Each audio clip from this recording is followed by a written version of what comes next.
Yeah, that we moved up the open. Yeah.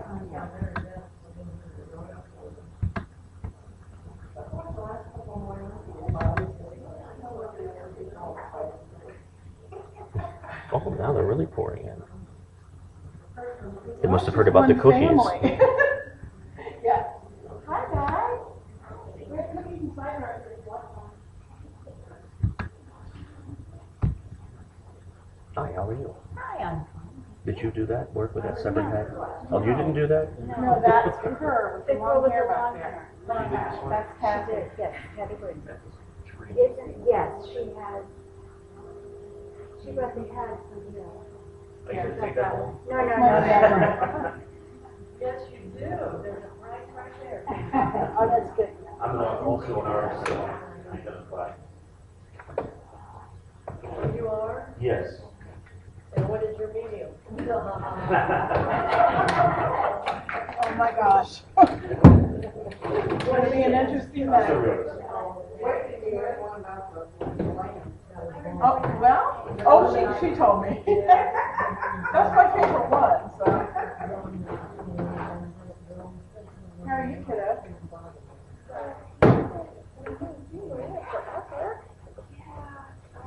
I got the dates wrong on the last meeting. Did you do all this?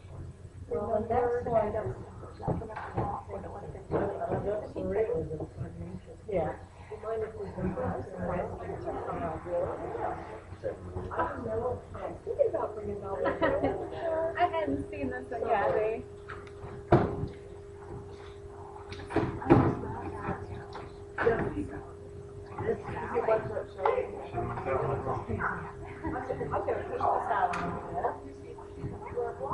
Look, somebody put clean on there. I like to have the dirty one. Those came from Nashville, the chopsticks.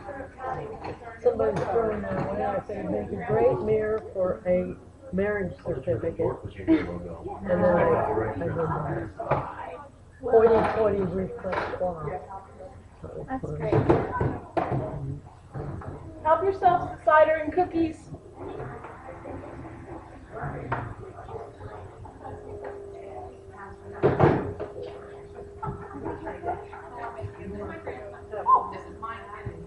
Oh! Jimmy.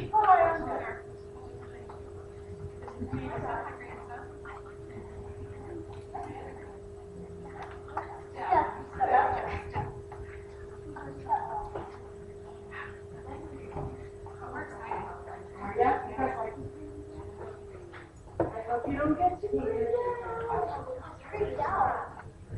We're going to shut the lights off as soon as I start. But the head stays on. Will you take us on a dress party? Not in here. Yeah. Oh, okay. We go fight in our basement. Oh, you do? Have you found Yikes. anything yet, Paul? It is. I'm scared to go down and get a piece of paper. Paper in your basement?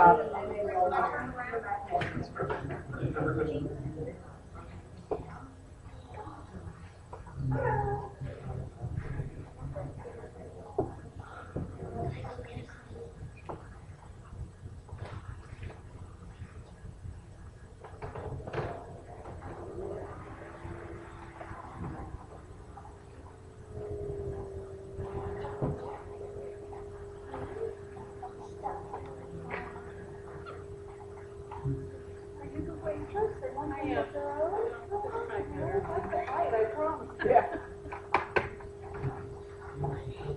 Put this away. Hi, help yourselves to some refreshments.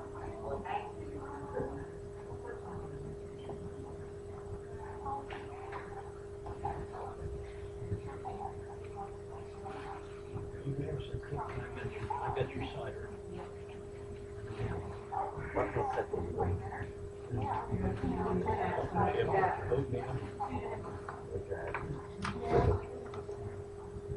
Just FYI. Already finished. Oh, really? It takes me 5 minutes to do my thing. I do Q&A. of course, I spend a lot of time talking about hopefully I'll sell some CDs. I'm in negotiations right now with my publisher. I've got a huge request, especially now that I'm set to pay for that. I still sold a lot of CDs, but no one wants to take the time to convert to a CD on their laptop. It's a bit cumbersome for some people. For me, it's second nature. Oh, I never took it. No, I attend the Methodist Church. I'm internally non-denominational. Same Christ for us. I don't criticize other denominations. I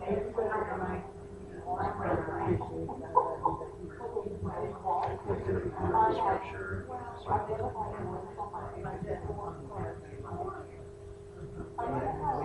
I converted this whole presentation this last year.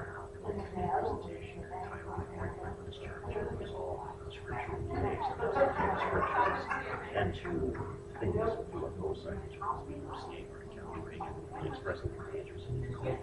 And I kind of wanted to now the church myself. Kept it along the same lines, but not so much. Because I do a lot of questions and customers.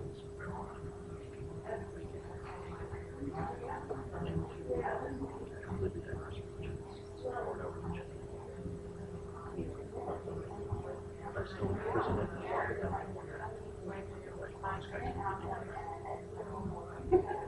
Now for something completely different.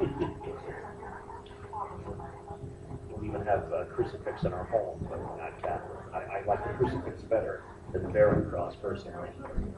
I think it speaks volumes in comparison. It's a sample site. It sure is. Has it been diluted or permitted, right? Oh, darn it. Might have been more fun, but I look at you.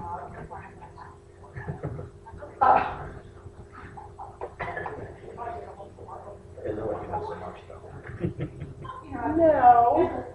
Where have you seen family in a Catholic church? oh my goodness. He knows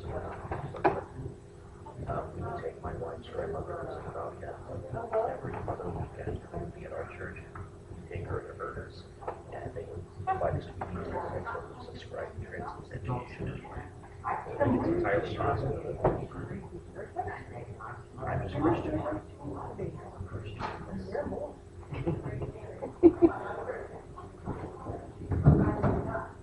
Not better, just more. All right, how are you? Good. Hi. Hello there. Help yourself. Thank you.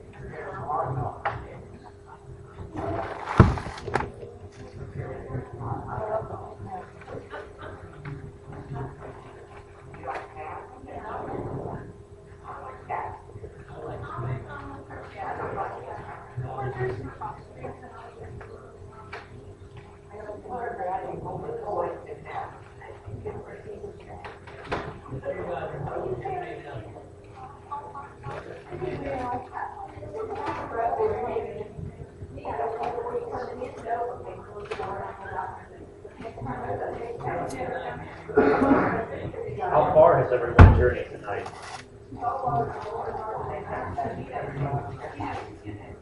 Anyone from outside of Chillicothe?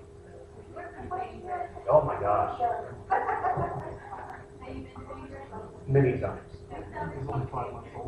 You have great cheesecake and you have the dental museum too. And the crop formation of 2003 at that soybean field across from the site now. I have some interesting footage of that on VHS. I also have a lot of fillings in my teeth from where I ate way too much candy, and there were strong magnetic impulses when walking around the formation. So, sorry, Jesus. Anyone else from outside of Chillicothe? Okay, that's pretty good. Further north, closer to Columbus than Chillicothe, by just a smidge. You look very familiar, sir, with the jacket and the white mustache. What is your name? Ernie Ham. Ham Electronics, right? Used to be Ham Electronics? Ham Heating and Cooling. I remember you. I used to be a service manager for tire discounters for about 6 years. Yeah, that was my day job. I don't anymore. I left. Oh, they don't treat you well? Or they still do? Okay, good.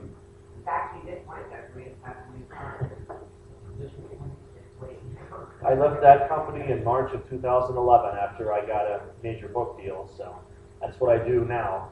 Travel around, write books, go to different locations, and I'm also the technology coordinator for our church. Yeah, we can do that. You don't want it to? Oh, okay. Gosh, can't you have it in front of everybody Yeah, so we can hear?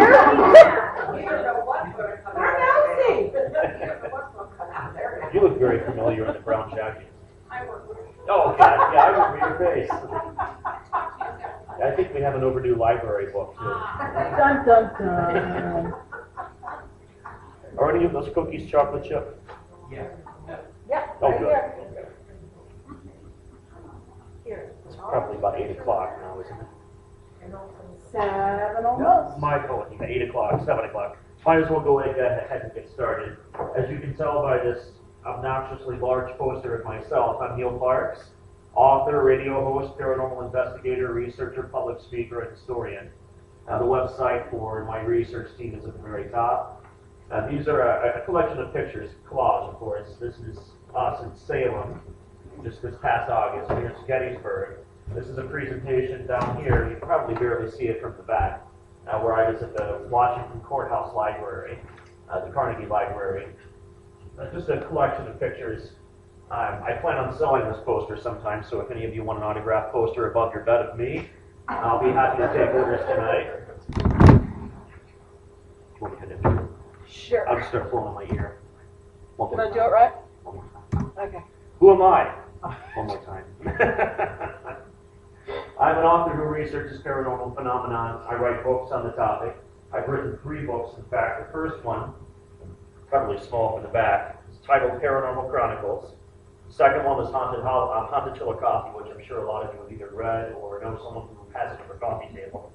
My third book, which has just been released as of September, is Haunted Holidays, and it deals with haunted occurrences, strange, miraculous, paranormal phenomenon, starting with Halloween, Thanksgiving, Christmas, and New Year's Eve. 3 stories for each season. And a lot of people are asking, well, did you write about the 4th of July, or did you write about D-Day? I'm like, that's one holiday I didn't cover. Just the primary 4 holidays of the season itself. The book itself is not yet available in print, but for anyone who has a laptop, desktop computer, iPad, Kindle, or a Nook, or any other standard e-reader, this will easily convert from CD through your laptop to one of those functioning devices. CD is only $10. I'll be happy to autograph it and sign the disc itself and sign the inside sleeve of that. Eventually, it will be available in paperback, but the company I'm going through, they are pushing electronic books, electronic e-reader type books, and that's kind of what I'm stuck with, but I can't complain too much because they really promote it hardcore. Basically what I do, I write books on this topic, how the occurrences of this supernature affect people in the areas afflicted by these anomalies. Areas like Chillicothe, one of the most haunted locations in the state, very close to Athens, Ohio, which according to the British Psychic Registry is the 13th most haunted location in the world. My team and I conduct all the research and investigations for my books, and we not only investigate locally but regionally, and when we're able to, we go throughout the United States. My main focus is on ghostly and supernatural occurrences, but I do focus on UFOs, cryptozoology, which is the research of Bigfoot, El Chupacabra, Mothman, and crop formations, which I mentioned to you from Bainbridge. There was a crop formation that popped up in 2003, a month after the one that popped up in Peebles across from the Serpent Mounds, which oddly enough in Bainbridge, directly across the road from the Site Mounds, a formation emerged from the soybean crops. And now, 2 months ago, September 20th, One showed up in a field directly across the road from Mountain City, in a farmer's field, another formation, just this year. Are those burial grounds, a lot of them? A lot of them are sacred burial grounds. I'm not sure if it's coming from some sort of an outside alien intelligence, or it's some kind of an earthbound energy that we've not yet identified, or maybe fairies and sprites, and that's their alphabet. Really hard to tell. I've been doing this kind of research for over 20 years. Why do I do what I do? Why I do what I do? I was enthralled with fascinating stories of ghosts, UFOs, Bigfoot, and various other bizarre tales relayed to me by my grandmother, and that is what all started for me at a very early age. I started encountering spirits, ghosts, and so forth around the age of 5. Between the ages of 5 and 8, I started reading any and every piece of literature pertaining to ghosts, spirits, Mothman, Bigfoot, UFO phenomenon, and even the Bermuda Triangle. When I mean reading like classic stories such as, not Bram Stoker's Dracula, but a kid-friendly picture book of Dracula from the classic Bela Lugosi tale, the movie from the 1930s, which was not gory, not like Twilight or True Blood. Twilight's not that gory, it's just kind of dorky. My interest and desire to understand what I was seeing continued well into my teen years. Thank you.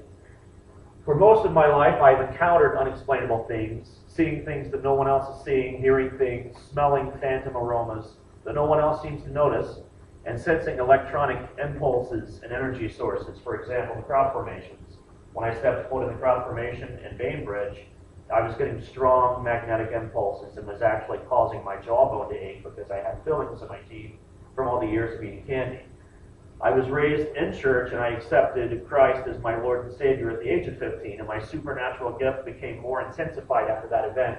And as I continued to age through my teen years into my 20s, I started reading more scripture pertaining to spiritual gifts and angels and demons.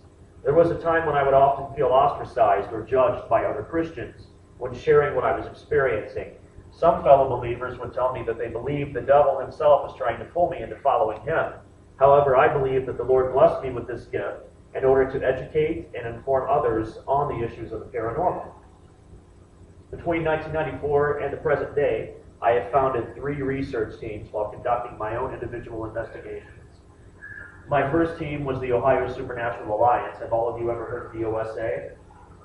Okay. We were short-lived, but we made sort of a dent in the armor. Kind of got the whole craze in Ohio started before Ghost Hunters was even on TV, kind of back in the days of Unsolved Mysteries when that was really the only paranormal show on, or anything pertaining to the paranormal. My second team was the South Central Ohio Paranormal Society. We were known as SCOPS, and that brings me to my current team, PPRI, Parks Paranormal Research and Investigation. My team is very different from other research teams in the paranormal field. Our rules and policies might be considered strict by some, but it keeps us balanced spiritually and safe as we are in the field researching. I make it a requirement that each member of my team has a close personal relationship with Jesus Christ, and His name alone is what basically protects us from harm and dark entities. We do not condone the use of Ouija boards to contact spirits. We do not take part in or contribute to seances. And we do not open a line of communication with the dead. If they approach us, then we really just rely on the spiritual gift of discernment of spirits to guide us at that point. We start every investigation with prayer and end every investigation the same way. I even incorporate some Native American traditions in exiting, because I'm part Cherokee as well. Upon entering a location, much like entering a hut or a teepee, you approach from the right, exit from the left, and walk out the same manner facing forward. It is a sign of spiritual respect for the elders. Where I've been, what I'm doing, and what I've done. Everything completely legal, thankfully. We have conducted investigations all throughout Ohio, West Virginia, Kentucky, North Carolina, New York, Boston, Salem, Gettysburg, Bar Harbor, Maine, and hundreds of other locations. I have appeared as a guest speaker at the Mothman Festival, the Ohio Paranormal Convention, several churches, libraries, schools, and now this fine library. My books, our work and research have been featured and chronicled on Fox News 28, ABC 6, the History Channel, and CAB News, the local Chillicothe High School news syndicate. I've written 3 books, like I mentioned, Paranormal Chronicles, which was released in 2008. Basically just a way for me to test the waters to see if I can make it as an author. Well, I'm not Nicholas Sparks by any means, and I'm not a millionaire, but I enjoy what I do. It's a great hobby, and if it turns into something more, then I'm going to have to sell a lot more of these CDs for starters. The second book is Haunted Chillicothe. It was released in 2010, and it was basically just a way to say thank you to my hometown for supporting and contributing to my first book and the efforts and getting notoriety for me. And the third book is my first majorly published book, Haunted Holidays, which is on a mainstream publishing syndicate. Well, I should have just pointed to these instead of pointing to those tiny ones, but that gives you a better idea of the covers of the books. I believe both of these are here at your library. Not checked in, but they're available. Oh, good, they're here. They're here. If you want to bring those forward, I'll autograph those later, too. No, they're checked out. Oh, I see, they're checked out. That's a good thing. Yes, it is. Chillicothe's Haunted Hotspots. Of course, we all know the Majestic Theater. That's the Ashley House, also known at one time as the Canal House. That is on 104 across from the VA hospital. This is the inside of the old Canal Warehouse, which is across from Sack and Save and Trinity United Methodist Church. This used to be an area where the canal would run through Hickory Street, I believe, and they would stop there and dine and sleep. They had sleeping quarters upstairs. And this is the ballroom atop the men's shop, where during the days of Camp Sherman, they would host dances and banquets there before the men would go off to war during the World War I era. And I'm sure you're all familiar with the flu outbreak of 1918. That all started right here in Chillicothe and spread out through the Midwest. So Chillicothe is ground zero for the flu outbreak, the Spanish flu outbreak of 1918. Because when they sent our men back to us and during World War I, they weren't properly quarantined, and they brought the bug with them, and it spread like wildfire. And places like the Majestic, places like the Canal Warehouse, even some private residences. I'm sure you've all heard of the Dar Hunter Studios, and the houses across from Dar Hunter Studios, even the eye doctor on Main Street in the old brick building that used to be a coffin factory. How bodies were stockpiled in the basements of these residences in order to prepare them for proper burial after embalming them. They were running out of room next to the Majestic, which that's where the mortuary was at that time, and they were running out of room to prepare the bodies, so they were actually putting bodies on the stage of the Majestic, under the stage of the Majestic, in the basement of the Majestic, and turning off all sources of heat to try and purify and keep the bodies from decomposing any faster. And they would drain the blood from the bodies into what's now known as Blood Alley, between the old mortuary and the Majestic Theater, and now the property that's next to the Majestic Theater that's a vacant lot. There used to be a hotel there. So blood would pour through the alleyway of that area during the flu outbreak because of embalming technique. You want to go ahead and go to the next one. Majestic Theater investigation, March 2009. This next slide will show you a collection of pictures. Familiar with the term orbs? Are all of you familiar with the term orbs? Okay, these are really fun to play with because, of course, the lighter ones that are floating above our head at this point, they can easily be disputed and be categorized as just dust particles or moisture droplets. And 9 times out of 10, that's what they are. And you can really tell because they have the fingerprint factor in the center. They either have that or they have rings in the center, much like you would get from a tree when a tree is cut in half and it has the rings. Or even something as what I like to call the snowflake effect, that has spurts of fragments in the center. That is normally dust. One is directly above my wife's head, one is way above my head, and there's a few here dancing around the stage. Now this one up at the top, it's almost hot pink. That one's interesting because it has a translucent haze surrounding it. And if it's a solid mass of the translucent haze, there's a possibility that that is some sort of source of power or energy, either related to the spirit world or related to some sort of a kinetic spark attributed to the power conduits within the residence itself. The next frame, please.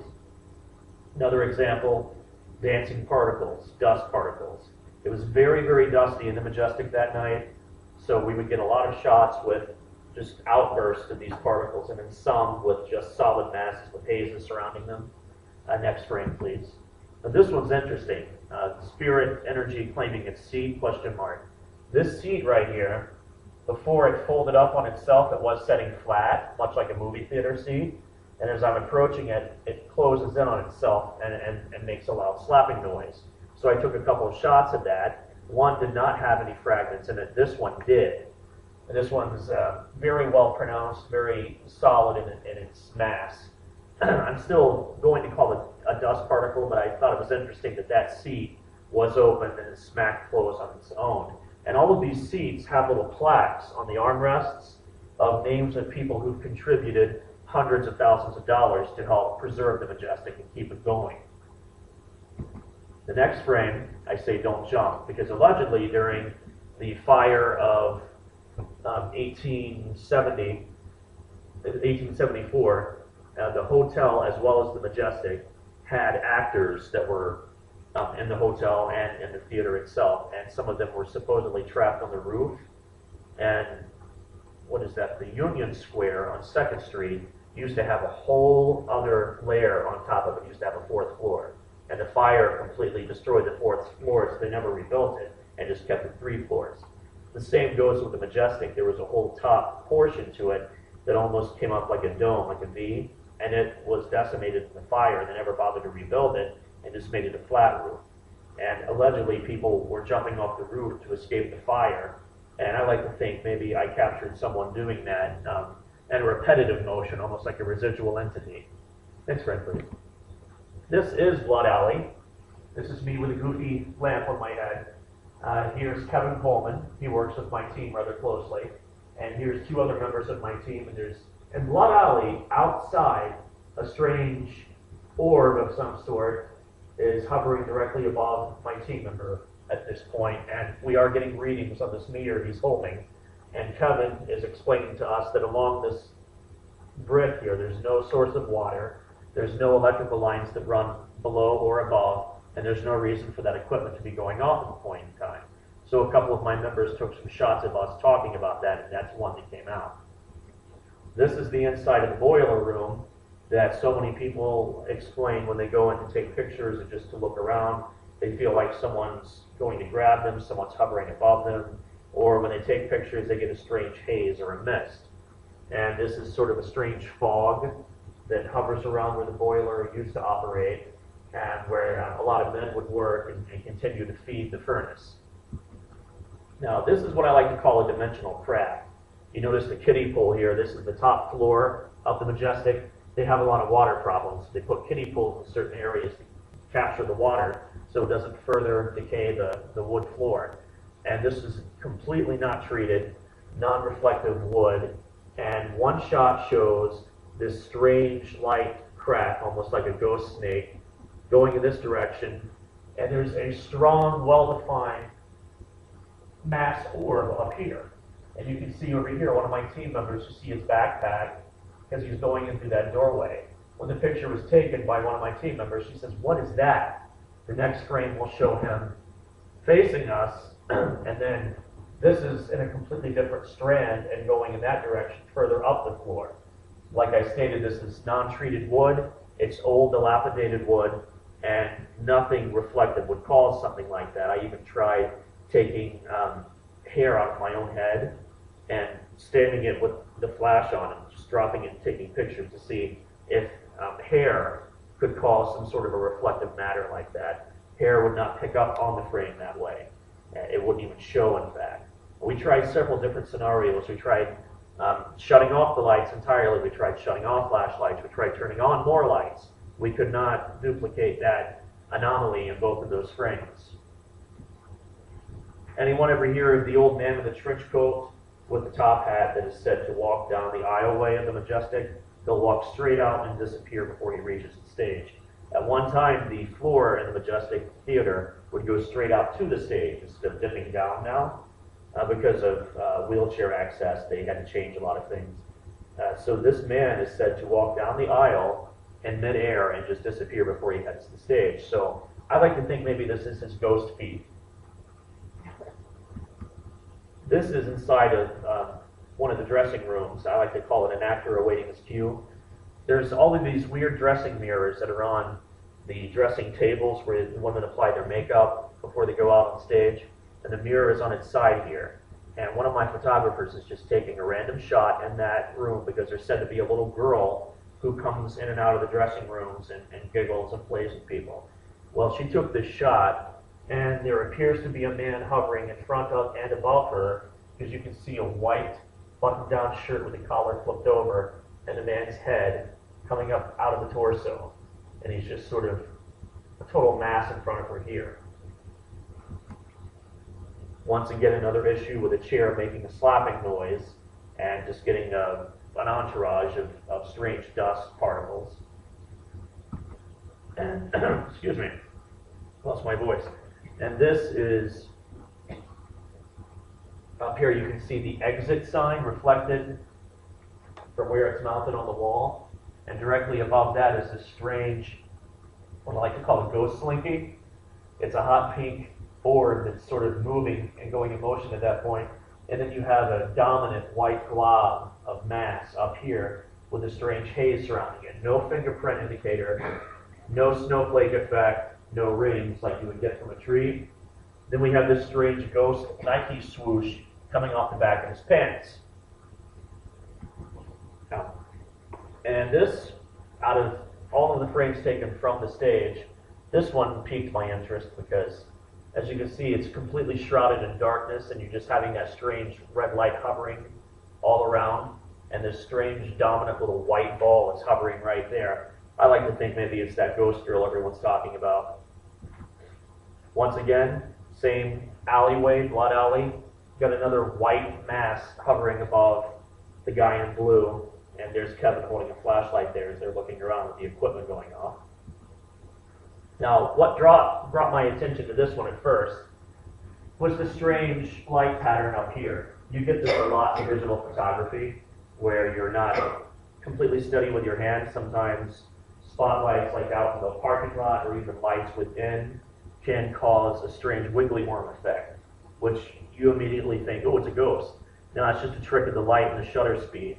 But what really piqued my interest, after about a year of looking at this photo, there's a guy standing right next to it.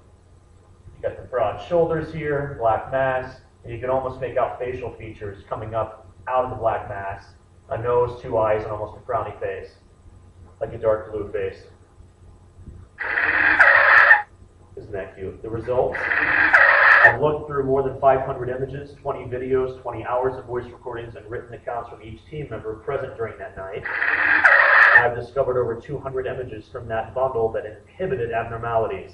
These images contain full-body apparitions, light rods, and energy orbs, energy haze, and mist formation. I've examined 5 hours of audio recordings, uncovered 2 electronic voice EVPs, electronic voice phenomenon.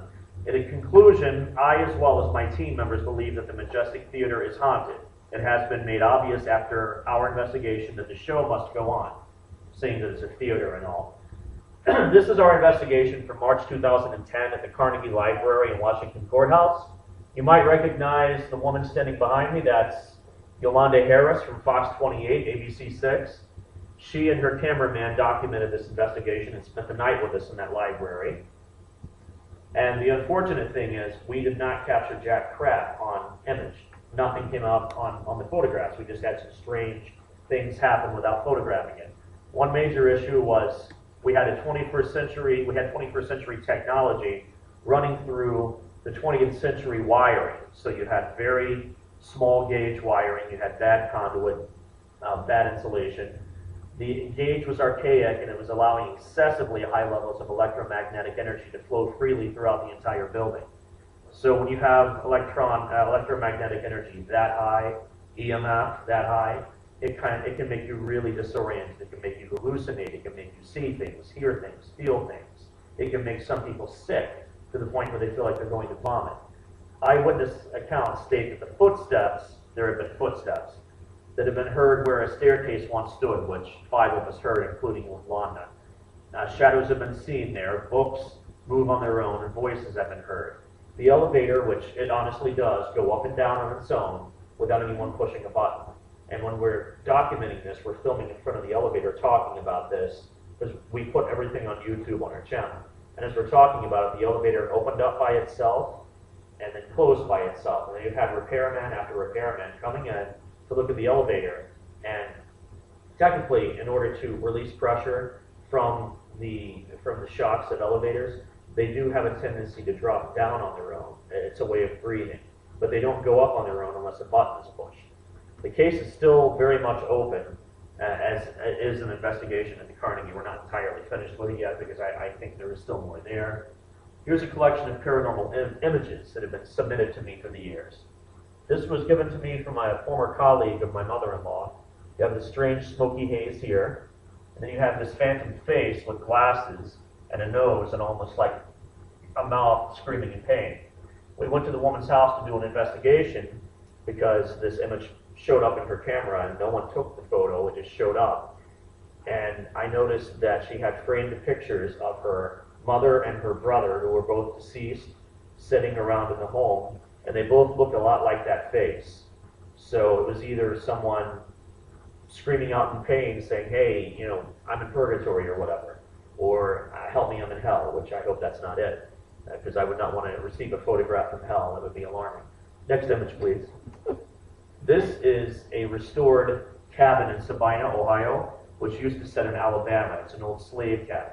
They took it apart and put it back together after transporting it in Sabina, exclusively in this campsite so they can reenact the Underground Railroad. And they show kids in this history class, they have them crawl through the mud, they have them hide in these quarters and crouch down, much like a slave would, and they have people pretending to be slave masters and people hunting for slaves, like smacking them on the side of the house and flashing flashlights around. Of course, they didn't have flashlights at that time, but that's what they're using now. And my wife took this picture in broad daylight. This is a bare wall, an old log cabin with brick near the fireplace. That's an old bed for the slave master, or at that time during the Underground Railroad, the person who was housing the slaves. And coming up out of this, the walkway that goes up to the second floor, this strange white mass just flew by the camera as she was taking the image. She took it on a 5-megapixel Kodak EasyShare camera. This is an old burying ground in Georgia. These pictures were submitted to me by a friend of ours. And if you notice up at the top of this tree, there's a strange hot pink, almost like a bell or a flower, emerging from the leaves and giving off this strange hot pink glow. The next image, you'll see the same hot pink mass hovering over top of this monument. Now in the next image, you'll see it a straight line over top of this monument. So I zoom in on it, and it looks like some sort of a translucent hot pink bell shooting off a ray of light or some sort of ray of energy. I've never seen anything like this, and I've never known leaves to be reflective in nature like that. This was an image submitted to me during the Ghost Walk of 2010. A person coming by showed me it was an open house, and they were taking random pictures. And there's a gentleman standing there. This is horribly pixelated. I hope you can see what I'm talking about. It's a strange little boy standing here, not looking too happy, wearing bib overalls. This is the crop formation that showed up in Bainbridge, Ohio, October of 2003. The investigation took place before my experience at the Peebles crop formation, which both experiences and stories pertaining to the crop formations are in my first book. This is the one that showed up in Peebles, which is directly across from the Serpent Mounds. And as you can see how large in diameter this is in comparison to the people standing in the center of it. I'm sure you're all familiar with Bigfoot, or just some crazy hippie.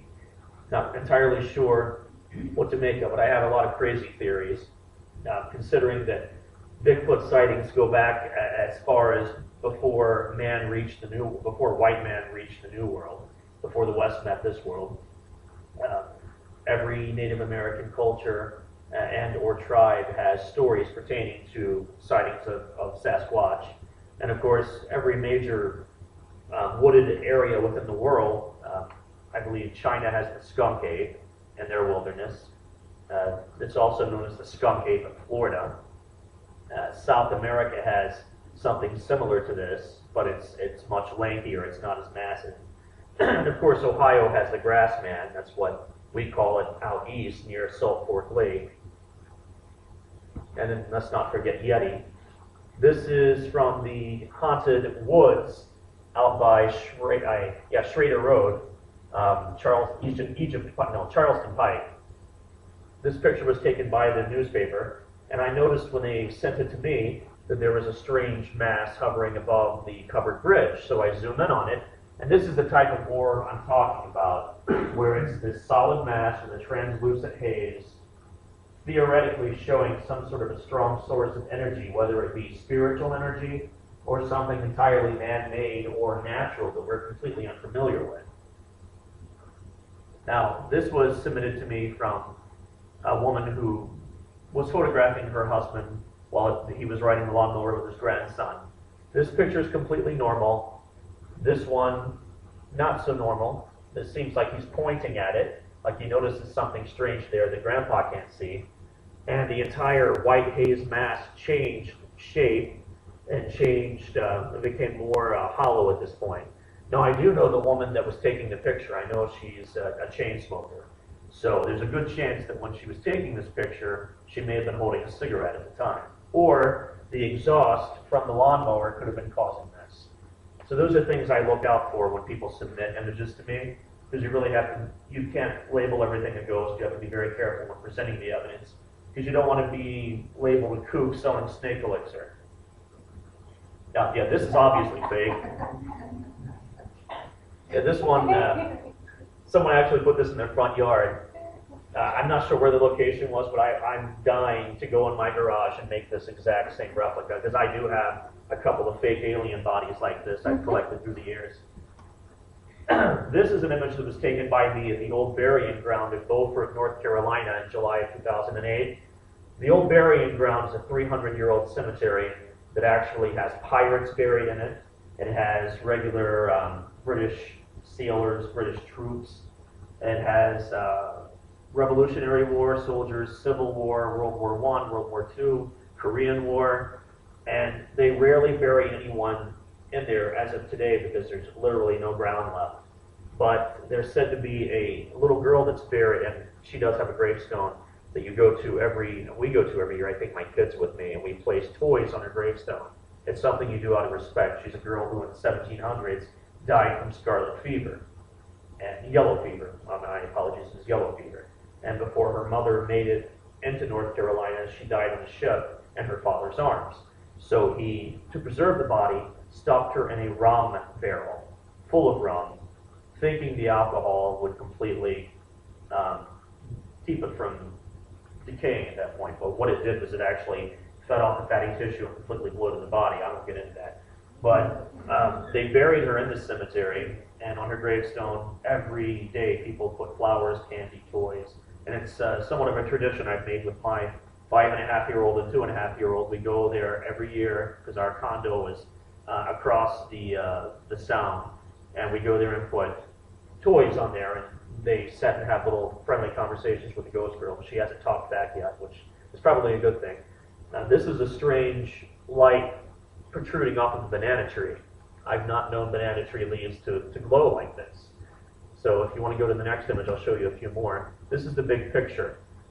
This one seems to be an orb in motion, or like I like to call Slimer.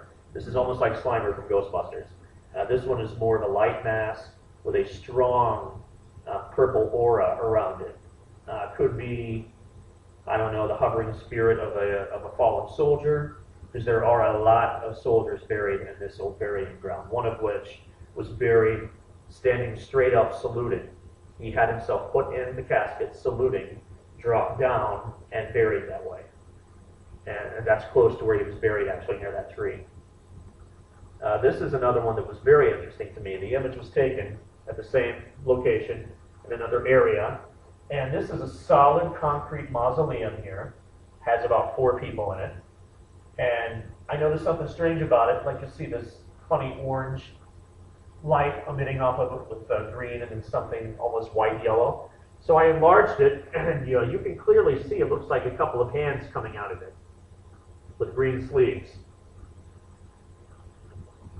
And this is an image that was also captured there. I like to call that ghost tadpoles, so strange orbs that kind of float around just out in the middle of nowhere, not even on top of anything or behind anything, just kind of floating around. The larger image will show you a better image of that, the ghost tadpoles, as I call them.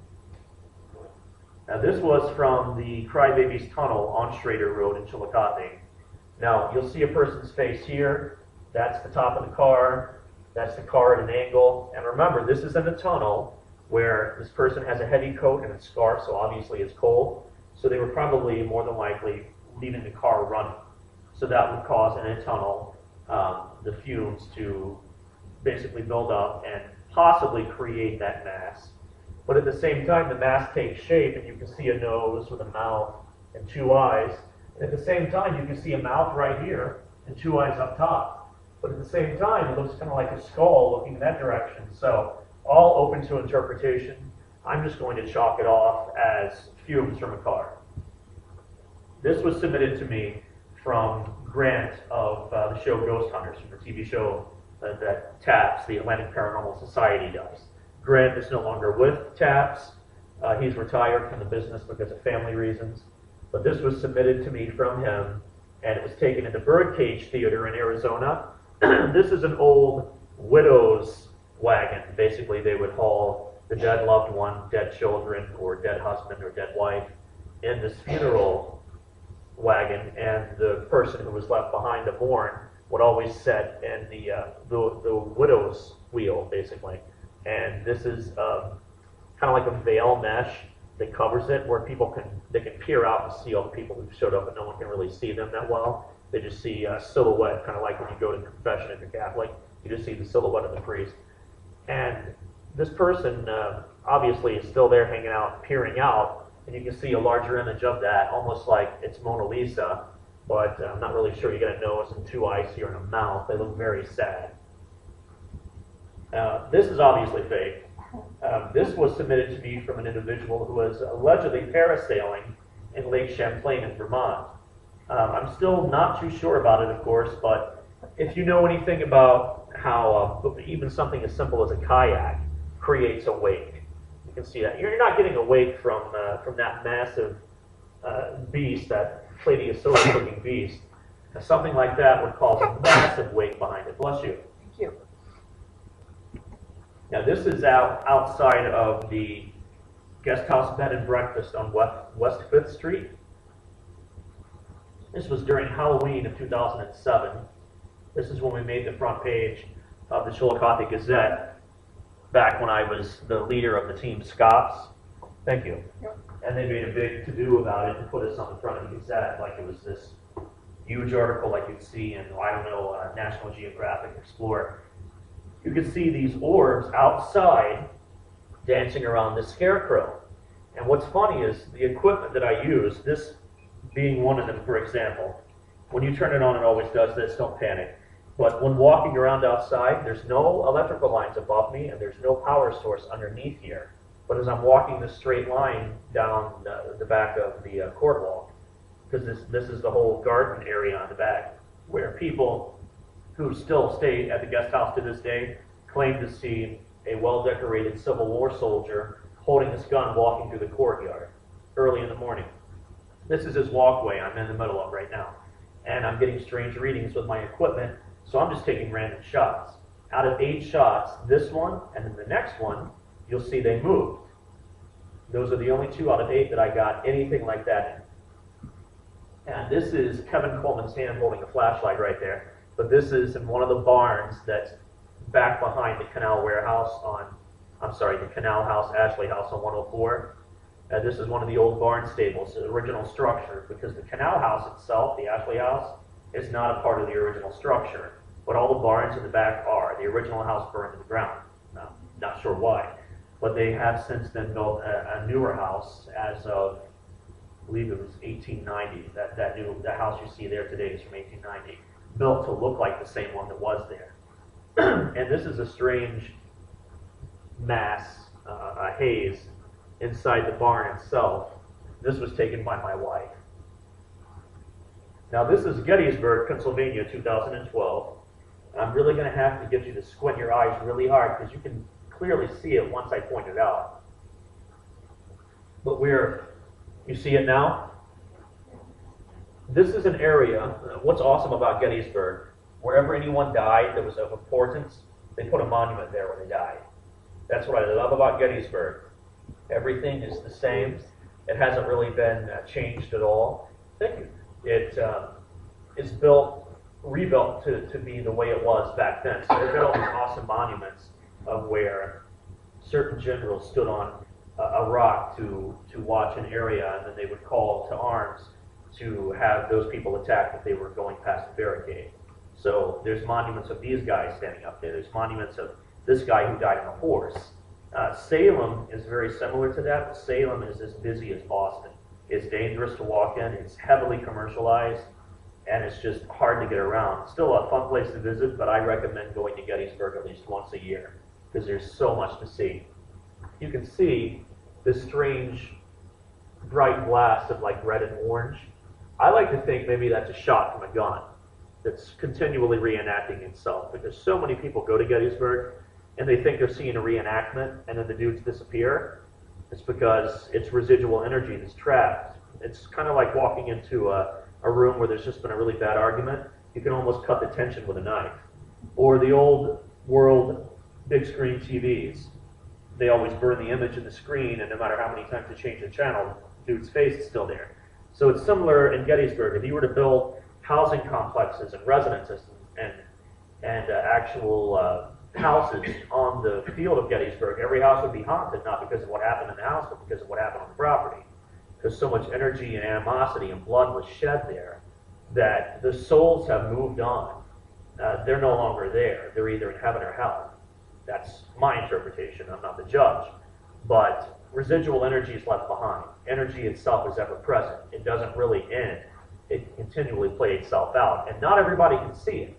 Only certain people can hone in on this energy, and they walk in and they're like, whoa, what did I just see? When the person next to them said, I didn't see a thing. So you got this strange, bright orange-yellow blast, red blast, and it looks almost like a horse's face right here with a man riding on the back of it, trying to make his way through. So I'm thinking maybe that's where he died, and that's where the monument sits. This scared the crap out of me, okay? This is the Dobbin House in Salem. No, Gettysburg. It's a house where it was set up in 1776, where the Sons of the Revolution would go in there and meet in private. And it was originally like a restaurant, a pub, and they would sell goods and other things there. And this is a little cranny inside a little crawl space in between the first and the second floor. And as you're walking up, this window is there, and you can look in to see where they would hide slaves. And as I'm peeking in, I see this kid, this mannequin kid, like pointing at me, and I see these two people in the back, and my heart jumped, and I'm like, wow, because you didn't expect to see mannequins up there, so that kind of alarmed me. The Emmett House is really bad about that with those stupid mannequins in the windows. They had the same thing in the basement. We were going down the basement one time, and my wife about jumped out of her skin because it was like a Howdy Doody mannequin doll peering out of where all these bricks are removed, and his face is sticking out like that. But this is between the second and the first floor of the Dobbin House. And the next picture shows the outside of the Dobbin House, entrance to Stillwater Avenue. Dobbin House, originally established in 1776. Before that, it had a different name. This picture was taken in Hillsboro, Ohio, by me, because I was interested in these cloud formations. I thought they were neat. Took a couple of pictures. Only reason I took pictures was because through my viewfinder of my phone, when I was about to take pictures, that showed up. That wasn't there to the naked eye. Only when I lifted my viewfinder did I see it. And when I took the picture, it was still there. But my eyes didn't see it. Only through the viewfinder could I see it. And it's almost the same type of cloud mass, but it has this strange light in the center of it. my wife says it's probably just a small electrical storm cloud. I'm like, yeah, because that's how cumulus clouds behave. Any questions? I just have a little quick comment about the Justin Peter and the Red Alley you were showing. Mm-hmm. A couple of years ago, my daughter, we were kind of walking down that alley one evening in the summer, and right when it passed the metal doors on the outside of the Justin Peter, my daughter said it was like a cold static all up and down her arms. She didn't say anything to her friend at the time. They walked all around the block, and then her friend said, "Did you feel anything back there that alley by the Justin?" My daughter said, "Yes, I felt like it." They both felt that static, that full static, charge right outside the door there. That was Justin Peter in that alley. And there have been a lot of people who've gone through that same alley, or they've stood there outside in the theater, like actors have stood there. They've taken smoke breaks or whatever, and they'll see what they describe as a cloaked figure walk down that alley, or just standing there staring at them as they're smoking, and then he'll walk down the alley and disappear. So I'm wondering if it's a Grim Reaper or something. But what you're saying about the electrical charge, I've heard other people mention that exact. I've heard other people mention that exact thing.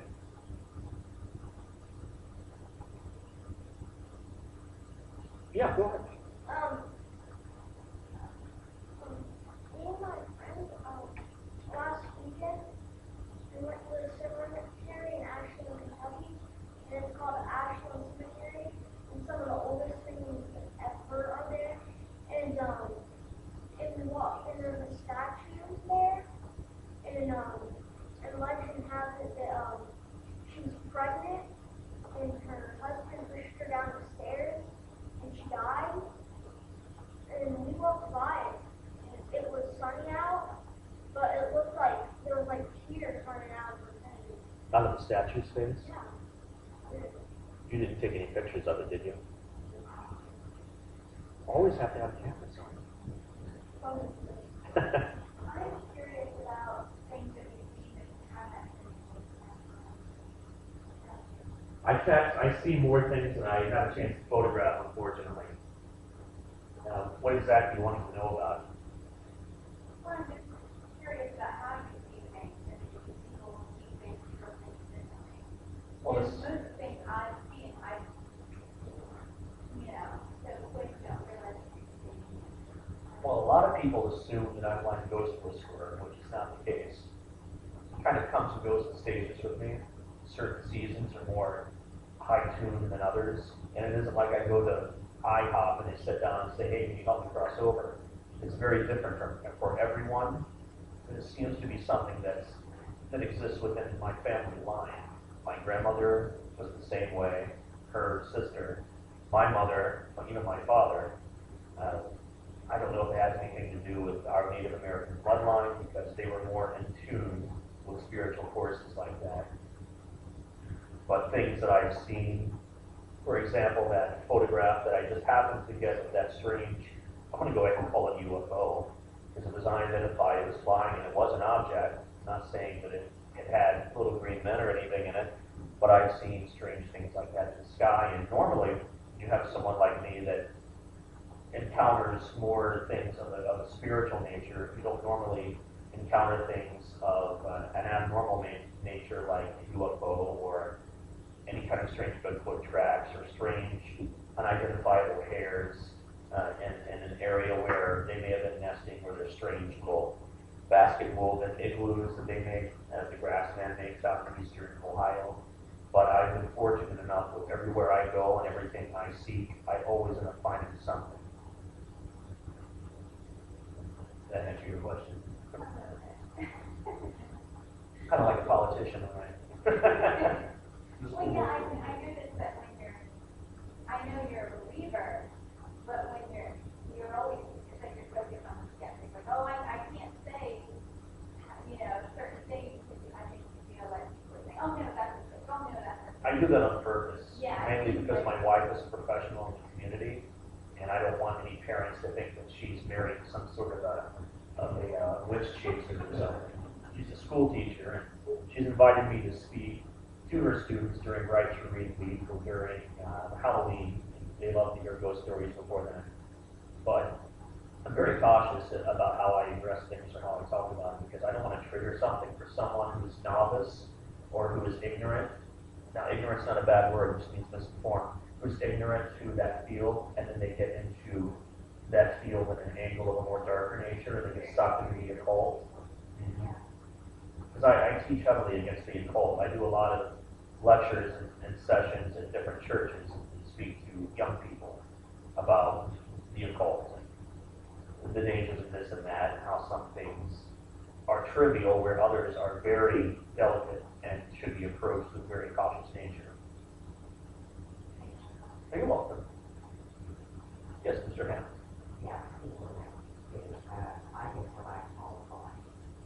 Yeah, I call it a spidey sense. I know what you mean.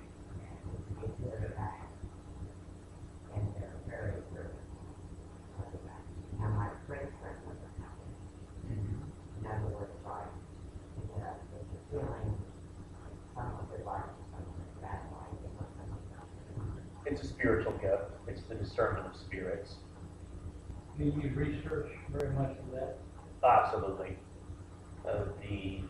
The story of the day of Pentecost, of course, will explain a lot of that, how spiritual gifts were given to the apostles, and then they passed it on to their teachings, and through, I don't want to say rituals. Rituals is often looked upon as a negative. My great grandmother had a kid, what happened, she got the bullet when she was coming back and she was murdered. My mother didn't even have her, but I Twins have that same connection. When one twin dies, the other feels it. It's a kinetic flow. It exists. and they're not all good guys. Yeah. Or bad. Because our bodies are over 70% water. You know what the moon will do to the ocean waves and the currents of water.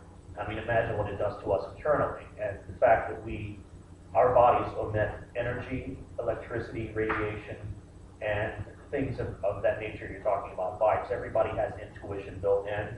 Other people have been able to shut it off subconsciously and completely become skeptical to everything and not be open to anything. And for some, that's better to not be open to those things, because if they're... I'm sorry? I can lock all my bodies. Well, that's good. You obviously have a gift. And if you're able to discern good from bad, I would definitely not want to turn that off. You always want to know, before approaching a situation, if it's worth getting into. I can be a person.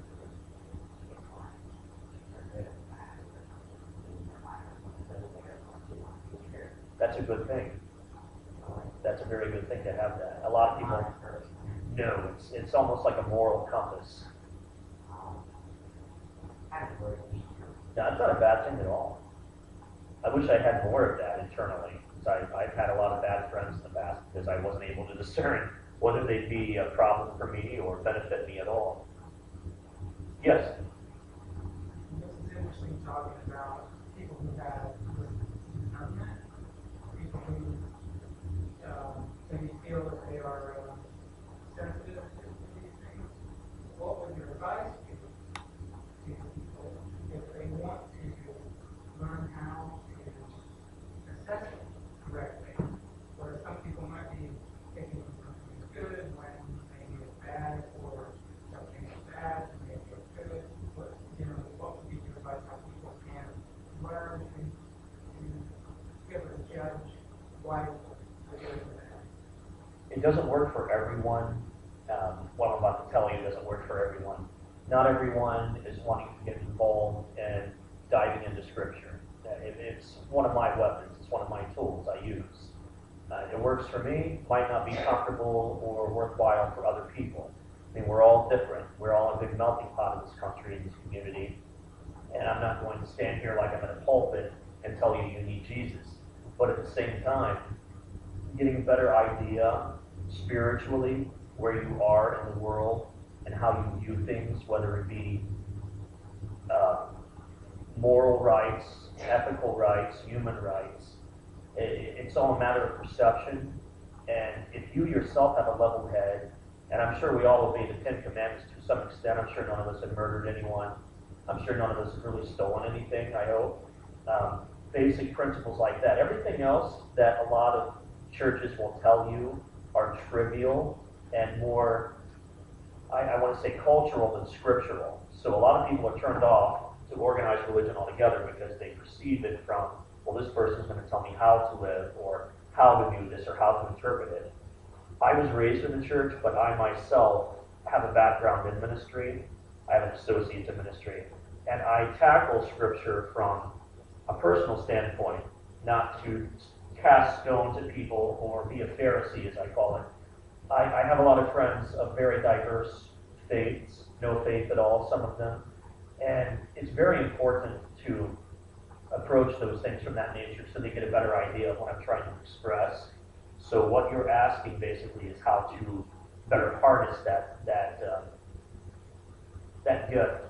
Definitely surround yourself with good influences. Surround yourself with good people. Make it a point to not dabble in the occult. Make it a point to not dabble in dark entities, or dark people for that matter. Stick with what's good if you are good, and those that are bad, avoid them altogether. Yes. You say that okay, so sometimes with all these differences, religious, cultural differences, do you personally then use the Bible as your basis for determining what's more right and something else and what's more right and less right? Or do you recognize a plurality of sources for determining what might be more right or less? I focus more on morality and ethics, more on that because everyone's different. You've got basically the same principles that exist within Hinduism and Buddhism. Okay, so you recognize that universal? Completely. Yeah, that's the safest way to approach things, so it's not so closed off. A lot of people are way too uncomfortable. I lecture at a lot of churches, so basically I'm giving you a watered down version. Yes. You can have a water down. My Bible, there's a lot of things. Completely. But it's only in my book when you drink. That's not Yeah. everything else is like they're forgiven. Completely, yes. They don't deny. Like Saul, a prime example, he became Paul the Apostle when he was on the way to Damascus. He was killing millions of Christians in the name of a Jewish God. And that same Jewish God threw him from his donkey, blasted him with bright light, and converted him into what we now know as Paul. They're behind the Holy Spirit. Correct. Yes. So when you go on a road trip or something, do you ever get the feeling like you can't stand anything, but you can feel that something's there? Like you can just start something or something? All the time. All the time. If I encounter something that's too unsettling for me to really dive into, I immediately back away from it and I turn it over to, say, an expert in that field. I work closely with experts in the Catholic Church that deal with exorcisms, blessings, extractions, as you would call it, because I have a 5.5-year-old and a 2.5-year-old, so I'm very careful about cases I take anymore, because I don't want to expose myself to something that would come to my house and possess my kids' toys. Did you have any experiences with the elks in the basement? I'm the guy that had the experiences with Right? That's me. That's about the only place I've really felt something. That little pretty room, intense. when you walk down the stairs and you come to the long hall, the very first room to your right that has a padlock on it, I insisted they put that padlock on it. Because that is the room where the original owners, before it became the Elks, when it used to be a banquet hall, and the house itself was owned, actual residences lived there. And they grew to, I think they lived to be about in their 70s, but the woman was heavy into the spiritual movement, which came from England at that time in the late 1800s. She was heavy into seances, heavy into a spirit writing, allowing something to possess her body and write through her on paper or on some sort of script. And she was also heavy into using Ouija boards. And something, as a result of that, has been released and is hanging out in that room. And every time I go down there, I encounter it. And I picture it, I get flashes of what it is in my, I call it my mind's eye. A lot of other Christians freak out when I say mind's eye, but I say it anyway. An image of it in my mind's eye, I think it's an imp. If any of you are familiar with the term imp, it is a demonic entity, but it is not forcefully violent. It's just like an ankle-biting chihuahua. It's the weaker of the demonic sects, not S-E-C-T-S. It's the weaker one of that version. It just basically comes up and will scratch you maybe, or it'll pull your hair, or it'll whisper things in your ear. Just kind of a weaker demon. That's basically what she brought out when doing these seances, trying to communicate with her dead Uncle Henry or something. Yeah.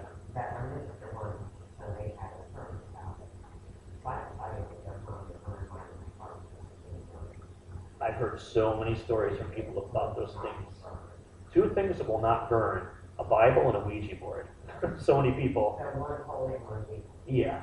And the only reason the Ouija board is truly malevolent like that or evil is because it's like a hammer and a nail. You can't drive a nail through a wall without the hammer. You'd probably use something else to do it, but it wouldn't be as good without a hammer. The Ouija board's the same way. It's a tool. So if you just have it sitting there as a table piece, it's not going to do a darn thing. But you get two or more people hovering around that and playing with it, eventually you're going to spark something or cause something to come through it just to play around with you. Well, they were considered harmless, and if you have like a cake, until it's one of the sermons, you have like a law harmless. I've heard a lot of people. Was yours the old Milton Bradley style or the original wood? That's I actually have one just as a conversation piece and with my board games, but I actually have one as a conversation piece. It's the old wooden style. It was actually brought over. It has Yugoslavian writing above it. It was purchased in Yugoslavia. Oh, and this one's really old. It's from another country. That's all I'm saying. Yeah. Yeah, they were big, really big in the 60s, 70s, and 80s. And all little girls who were having slumber parties were using them to say, "Who will I marry?" or "Will I kiss Ricky?" Yeah. I was hoping you might give us a little preview of your books, since we can't actually pick it up and read it yet. Maybe a Thanksgiving story? Yeah, I'd be happy to. Like I mentioned, with this, these are $10 a piece. The book is available in CD format. You can transfer it from your computer, or if you want to leave it on your laptop and read it from that, it's completely permissible. You can put it on your iPad, your Kindle, your Nook.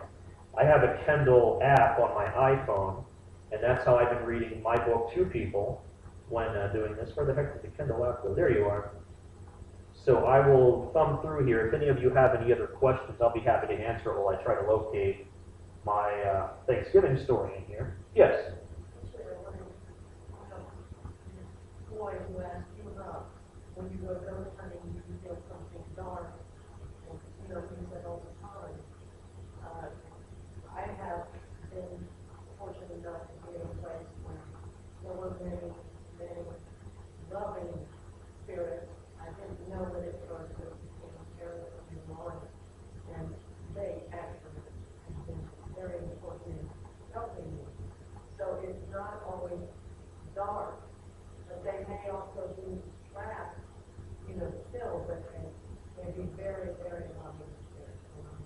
I just want to bring up what all. You're very fortunate. I wish I could encounter a location that's full of loving, happy entities. Well, they weren't necessarily happy, but they were loving.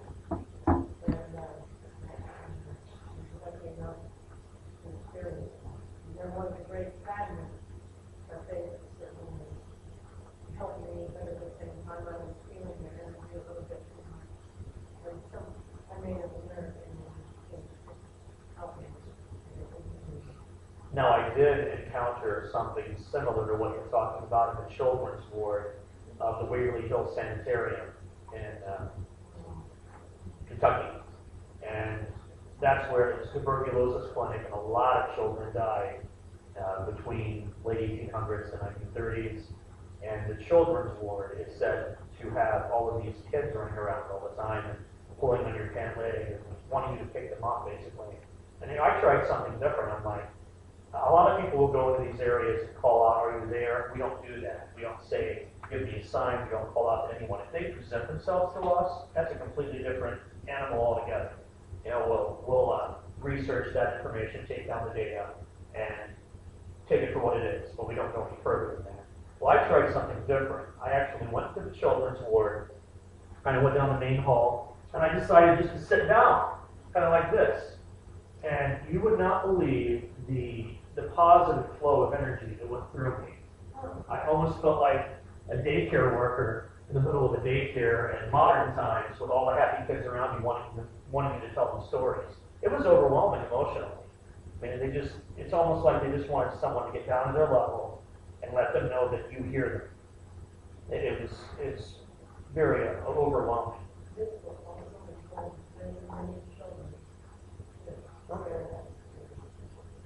I'm glad you shared that with me. I'm going to grab some more apple cider before I read this. You had a question? I just want to make a little, you touched on the UFOs and whatnot, and this is kind of crazy, but I have told many people about this, but this is the only thing like this I've ever seen. It was 1997, and myself on Carlisle Hill one evening. I was at my fiance's house. I was over her back deck, so I was for a coffee or some meat, just looking up at the sky one evening, and there were like 7 or 8 huge bright lights up in the sky. Maybe I couldn't tell how high, maybe a mile, maybe 2 or 3 miles, I don't know. But there were these bright orbs of light, evenly spaced apart in a row, and they were just there, and they were like way high in the sky. They weren't moving. They were just like big bright stars, but they were like the perfect symmetrical line, and they didn't move, they didn't waver. It wasn't a plane, it wasn't a helicopter. No flashing beacons. No flashing nothing. They were just there. And I was just looking at that for a while. I went in to get my fiance. He got out seeing this. And she came out, and we were just watching this. We didn't know what it was. And I still didn't know what it was. But after a little while, one by one, they went out. And I don't know if there was like maybe 100 yards between each light, maybe a mile between each light. I couldn't tell. It was like nothing I'd ever seen. So on television here about a year ago, they had what was called the Phoenix. Next lights. I saw that film. They filmed the Phoenix Light. This was also in 1997. It was almost identical to what I saw. Same thing. It was hovering about 2 or 3 miles above Phoenix. And I saw it over shoulder. Now there was an assistant coach to a soccer team here in town for the Unioto soccer team. His last name is Pontius. He videotaped those exact lights you're talking about the night they happened. And the TV show Sightings came out here to do a documentary about UFOs in the Midwest. And they tied this sighting into it and even interviewed Sheriff Nichols. And, yeah. And Ron shared a bunch of information about it with me before Sightings even showed up. The year before Sightings, the TV show, it was big on Fox TV at that time. Back in 95, 96, 97. And 96, they came out to Charleston Pike because there had been a rash of Bigfoot sightings out there. And they were interviewing some people that had seen footprints, had taken casts of the footprints, hair samples. They couldn't identify the hair. They said the hair has particles of human DNA and ape DNA, so they weren't sure what it was. I don't think, did you remember any of that from 97? Yeah, the sightings was actually here about what you're talking about, that exact sighting. Anybody else had even seen it, I'm glad someone else did see it. I know we're on there, because I'll have to talk to them, ask you about that. Yeah. That's pretty weird. I used to have the inside scoop on anything and everything that went on inside of Ross County, thanks to Ron, but since he's no longer sheriff, I can't get anything out of Lavender. He won't even talk to me, so. But thankfully, there were a few deputies that still cooperate with me and give me information. Somebody actually filmed it here? Yeah, from Unioto. I live in Unioto district. Yeah, they filmed it from there. Last name was Pontius. That's all I remember. I don't even know if the guy still lives in town. Yeah, probably with this sweep with fame, he probably had to move out. The story I will read to you tonight from Haunted Holidays is titled The Preacher and the Student. Pastor Madsen had a long road yet to travel. The night was young, but the good pastor was not. Not every man in his late 70s would be ready, willing, and able to drive as many miles in one day or at such a late hour as this man. It was the night before Thanksgiving, and Pastor Madsen had already made his rounds at nursing homes, hospitals, private residences within the surrounding area. He was driving cautiously throughout the entire trip, which reflected the way he had lived his life. He had been in the ministry since the age of 18. He had married his college sweetheart, and he and his wife had produced 2 beautiful children. This was a sad day for the pastor, as it was 3 years ago this day that his wife had died from a massive heart attack. He knew that he was doing the Lord's work. However, the years that went by had left him feeling alone and restless and poignant. Pastor Madsen had one child, George, who was killed in action during the Gulf War, and his youngest, Amy, died as a result of driving while drunk. Amy had been drinking excessively due to her brother's untimely death. The weather that the pastor was driving into took him by surprise. The rain had turned into sleet, and the road had become a little unpredictable compared to what he was accustomed to. He thought to himself, thank God I'm only 20 minutes from home. With everything that this man had been through in his life, he was still very optimistic. Pastor Madsen always saw the best in people, and his parishioners loved him for that. All of a sudden, out of thin air, he approached the scene of an accident. It was barely visible as the curvy road he was on smoothed out into a straight stretch. The pastor could see police cars, an ambulance, and a fire truck. A feeling of dread for what may have taken place shot through him and made him feel like he was going to vomit. It appeared that there were 2 or more vehicles involved. The pastor came to a steady halt, yet his vehicle slid just a little. It was enough to frighten him. His fears subsided once his vehicle came to a complete stop. Pastor Madsen observed the scene of the accident. The road was now totally covered with a thin coat of ice. Although the light from the moon was dim in the night sky, he could plainly see that someone seriously was injured, or perhaps even dead in the wreckage. Pastor Madsen remained in his seat, anxiously waiting for one of the lanes to clear so he could continue on his journey home. The ambulance sped away from the scene with one person inside that had been extracted from a van that was wrapped around a tree.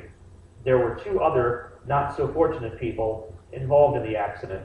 They were lying in the road with white sheets pulled over them. Pastor Madsen noticed 2 more emergency squads quickly approaching from behind. He knew that he couldn't remain in his car any longer. He decided that it was now or never. After all, he was a man of the cloth, and the people may need his comfort and prayers. He approached the sheriff, whom he had offered a marriage counseling to a few years before, and asked if there was anything that he could do to help. The sheriff, without looking up, recognized the pastor's voice. The 2 of them locked eyes, and an abrupt nod of the head followed. Pastor Madsen, what are you doing out on a night like this? The sheriff asked. The good pastor responded, I couldn't help but notice the accident. Thought that I should offer my services.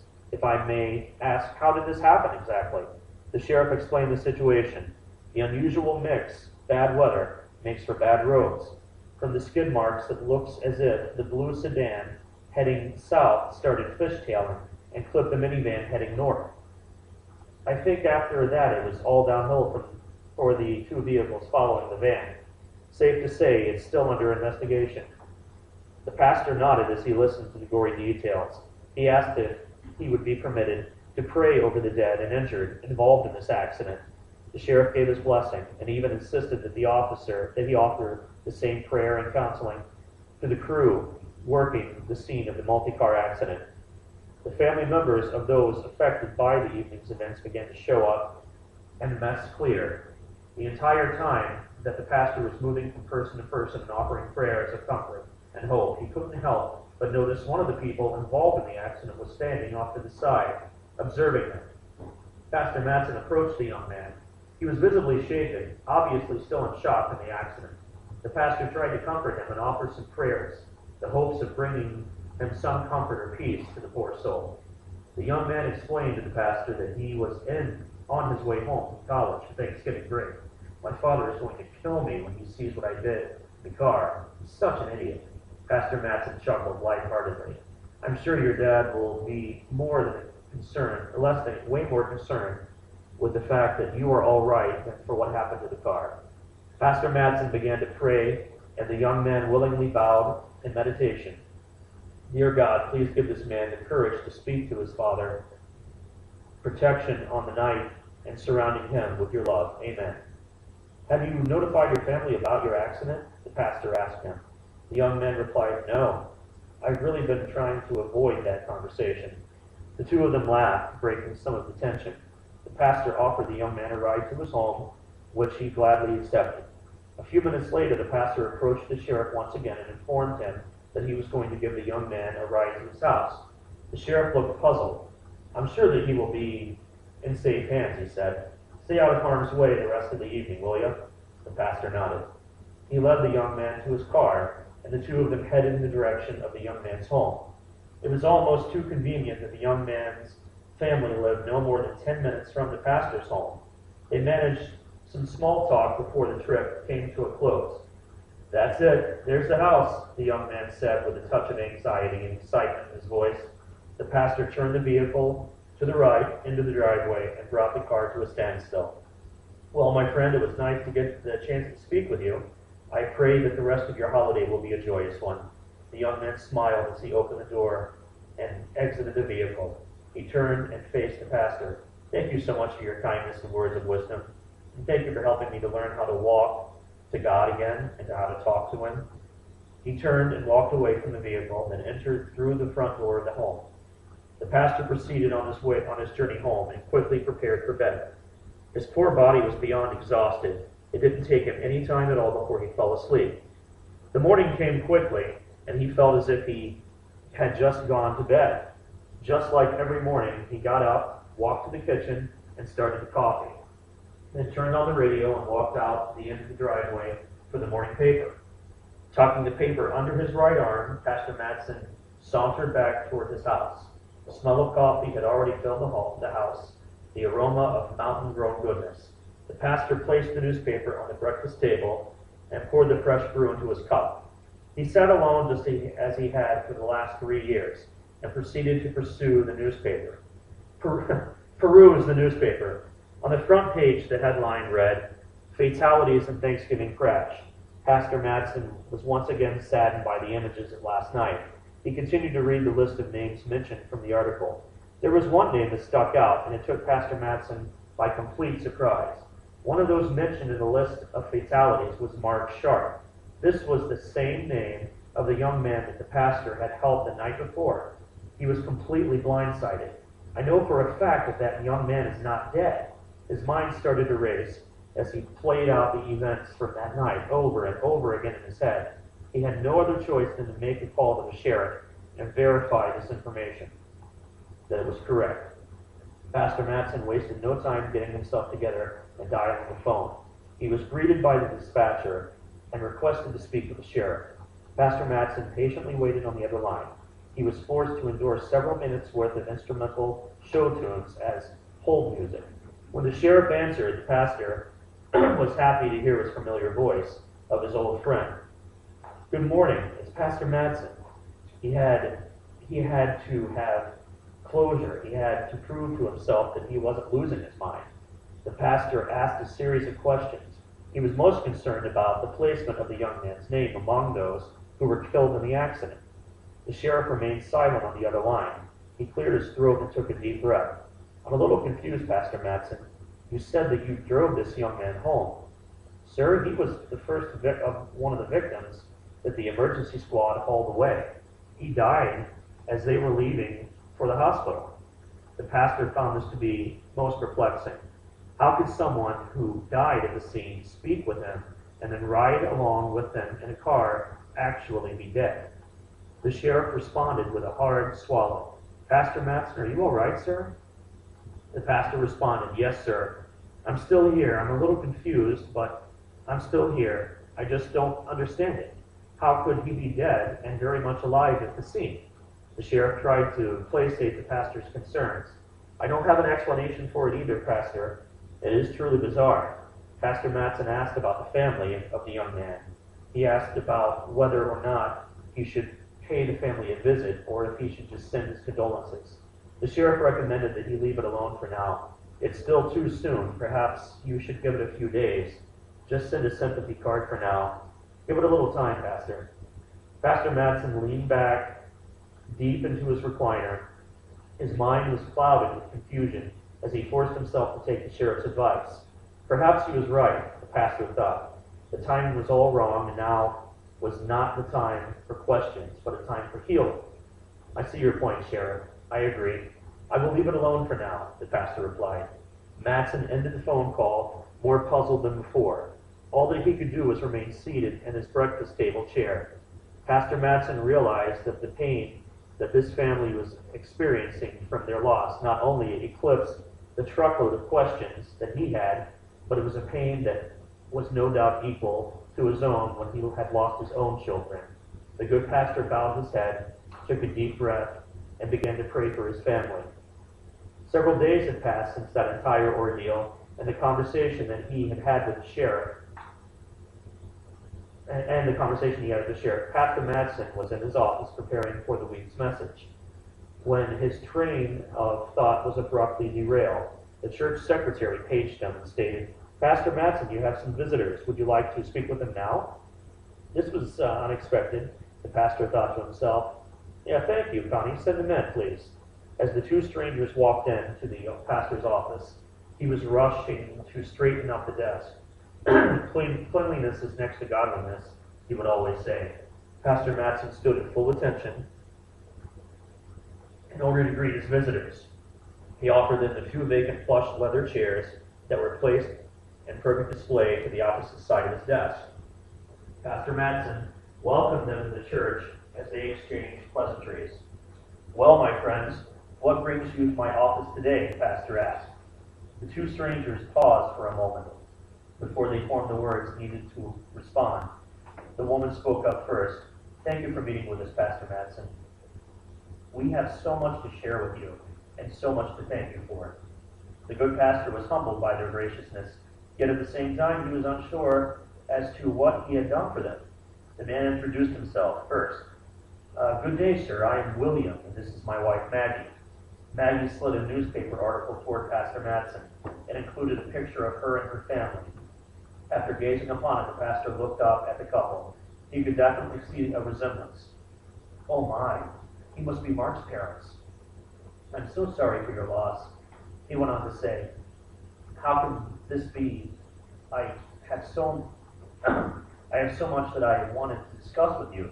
So many questions. The pastor's eyes started to fill with tears at this point. This moment had played over and over again in his mind since the morning after that accident. Mark's mother reached for the pastor's hand, and she clenched it with her onto her husband's.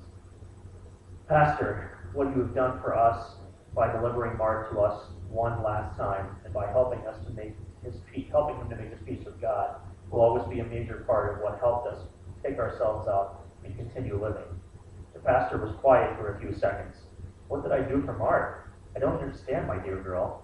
Mark's mother explained. We had received a phone call after the accident. She stopped for a moment to collect herself. I'm sorry, this is hard for me. I almost don't believe it myself. Let me start at the beginning. Mark had spoken with us earlier in the evening while he was on the road heading home from college. He told us to expect him a little bit later on. Well, about 10 minutes after that, our original phone call anyway, the phone rang again. This is so hard to say. Maggie stopped and reached for a tissue on Pastor Matson's desk. She wiped her eyes and then took a moment to compose herself before continuing. When I picked up the phone, no one answered. I could hear what sounded like screeching metal, and then the line went dead. At the time, I didn't know what to make of it, but after the accident, the police said that his phone pocket dialed the last number it had called during the crash. An hour later, Mark walked through our door. We were so confused by the earlier phone call, we immediately discussed how he got home and how much help you had been to him. The pastor was baffled. He couldn't fathom how their son, could have been killed in that accident one minute and the next be with them in their home. The parents went on to tell him that Mark had walked through their door that night after having been dropped off by the pastor. He appeared to be fine, but his visit was cut short after Mark informed them that he had to go and be with the Lord now. Maggie said, Mark told us that he had been given the time he needed to say goodbye to us, then he just vanished. Then the phone rang. It was the police confirming what we had just learned, that Mark had been killed in that accident. Maggie began to cry softly. The pastor was dumbfounded. He stood in the living room with Mark's parents and shook his head in disbelief. Eventually, he said, the only explanation I can give you is that it must have been a miracle, the kind of miracle only Christ can perform. It became obvious to the pastor that his duty had been fulfilled. He had found the proverbial lost sheep and brought it back to the flock. He was the bridge that had led this poor young man to his family in order to say goodbye to them one last time. The pastor once again felt a connection. He felt that the same fire that he used to radiate from the very tips of his fingers when he had first started seminary school. For the first time in years, he did not feel alone. As they said their farewells to one another, Pastor Mattson understood that this family had their time to grieve and had their time to heal. This would be the beginning of a greater understanding of life and the hereafter. Pastor Mattson needed some time to focus and apply this experience to his own life. This was a holiday miracle and a chance for one that had passed to provide his loved ones with an amazing reason to give thanks. Thank you very much. Any other questions? Okay, so who wants to throw money at me now?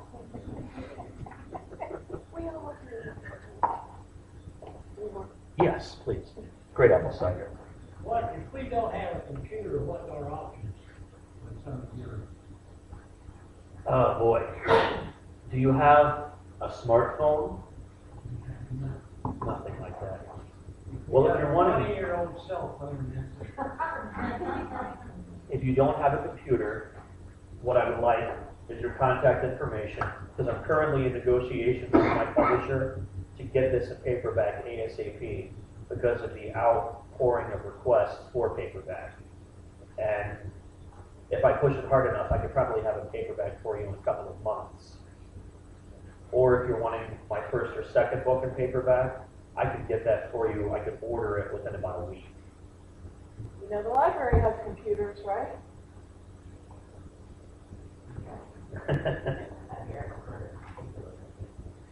Sure. We also have computer classes.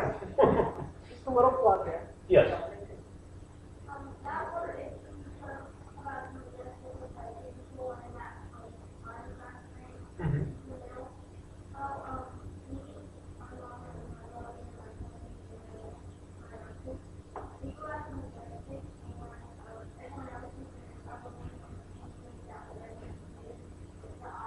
Oh, the Templar paintings, the Knights Templars, yes. And he like for the stuff. And she put me in front of it and I was box thing. And she said, put the document down and do it. And she did box thing. I choose the bottom, which pulled it out, and then put it in. When I put my hand down, my arm was completely blue because the box was in it. Oh. And the whole was like about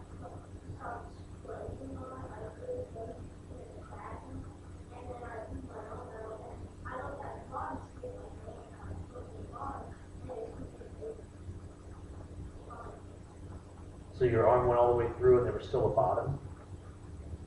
Wow. What kind of, it wasn't the kind that you like would put your hand through and then push through like a trick bottom? It was solid? Okay. That's interesting. When was this?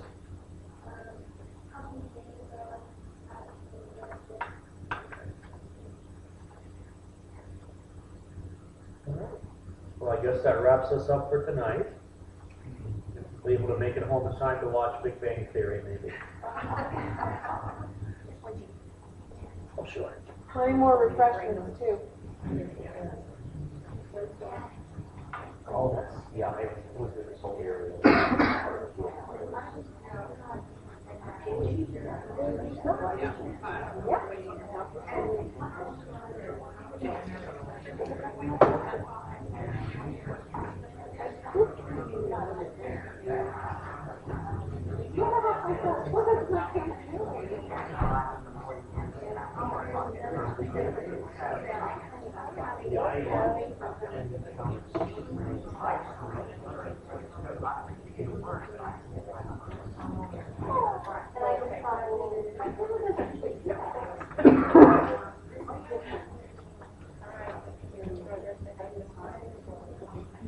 You walked in a long time connecting from that.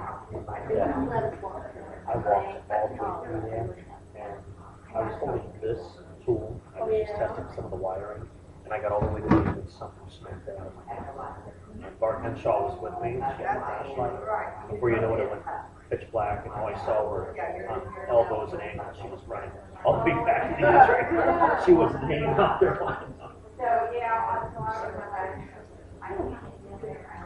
Well, I had a break in from the store, not considered Sorry about that.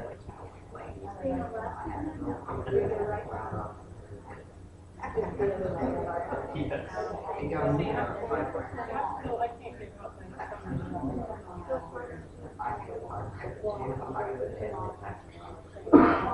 One thing I'm running into, not everyone has a On what? smartphone or an e-reader or a computer. She just Oh, yes. volunteering for everything. That's okay, that's my job. I was talking about the lack of knowledge of a computer. I had a business researched years a lot ago, of and delegate history got of it. And then they tried so much, I grew up from marketing. So work with knowledge challenge. Here in Chillicothe. So she said the library. Allegedly assassinated Is there by France. Oh, really? Yeah. Maybe The I don't know. most basic thing, how to turn it on, how to, get an email account, all I that had kind all of that, stuff. but I delegated it because I didn't have time at the others, so you know. But we also now have one-on-one tech tutoring. Yeah, I have a personal card. All you have to do is call the And that's library. one closer to one. Oh, that's easy. Library. I got the main library, you can go to the library. Yeah, either, you can go wherever you'd like to go. Call the library and set up an appointment and tell them what you want, and they'll get the right person in And for then when my 8-year-old. Oh, no, it's grand. I'll sign that for you. I think I can go. Yeah, well, I can do it too. He's 8 and he's a whiz. Well, that's, they usually are like that. We have little 2-year-olds coming in. Oh, yeah, he started out, he's a whiz. And he tried to show me, and he finally just went, "You're hopeless." Oh, my gosh. At 8, you know. I've showed you so many times. Yes, why You know. can't you get the, So, you know, I got back at Michael Company's back on the reader. Oh, let's see. Amazon. Grandma has some knowledge too. Yeah, right. I can do that. You want to try to Yeah, more. No, that's good enough, Of honey. course, Local World. This is fun. This is fun. History store, they all go. Because too much of this goes the wrong way with me, if you know what I mean. I do. Or the library here. He's ordering, I told him to order something out there. I want some of this. Well, and we do have his books, his first 2 books, but they're checked out right now, so. Oh, there's a library too? Yeah, that's totally. What I require But what is you have do, a right to social security. you have a library card, If something happens to you, come in, get a library card, you can reserve it, so that when they come in, we can call you. I kind of like the baby gift one. I've actually toyed with the idea of taking. Really giving me there. I think we'll all do that. Probably. I don't know, these books may be available on Bookworld. I'll ask them. And I'm all over the social network imaginable. No. Your books available at Bookworld. Yeah, Book World, West Second Street Boutique, History Store. Okay. The first is- Yeah, the first 2 you can get. You can get. So you're going to. Yes, it is. Hopefully not.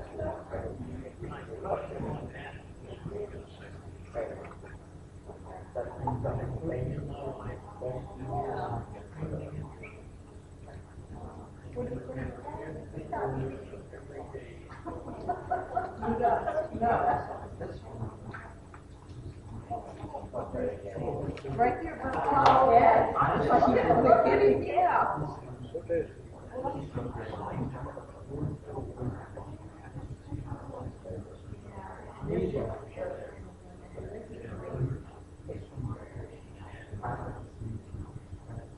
Casey, where she worked with another county drug enforcement. Literally,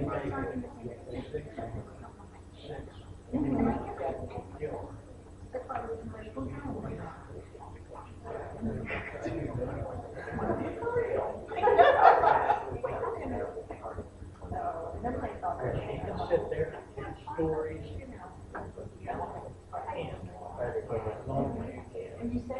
I don't know if you might be interested in saying, hey, I would like to look into this a little bit, maybe write your life story.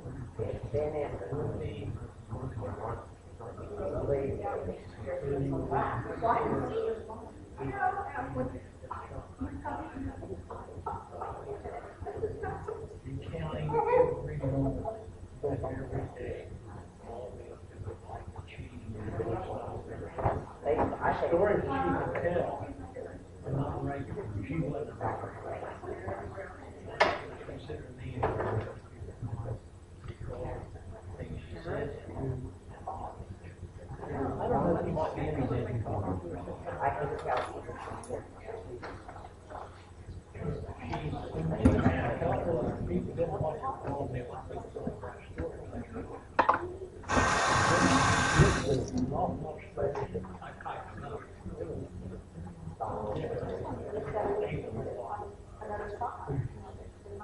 To me,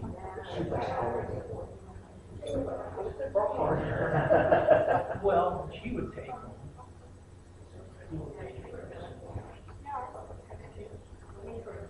always for that. And she would be successful. The kid would much money from her. Especially these dogs. And she did. She did away with suicide. I work on the The stories of, I could sit there hours with something. You might be in the you're an author. I would like you to consider talking with her sometime, because in those times they go to 49 years. I find it fascinating. She knows she's had cases where her girlfriend would say, I'm going to marry you. She says, don't do it. I'm warning you, don't do it. And without fail, she's never given it.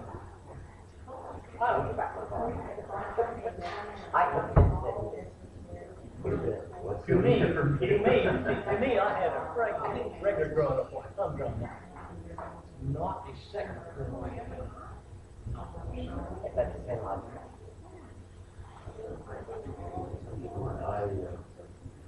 And she did tell you a story about her grandmother, how she knew what was going on.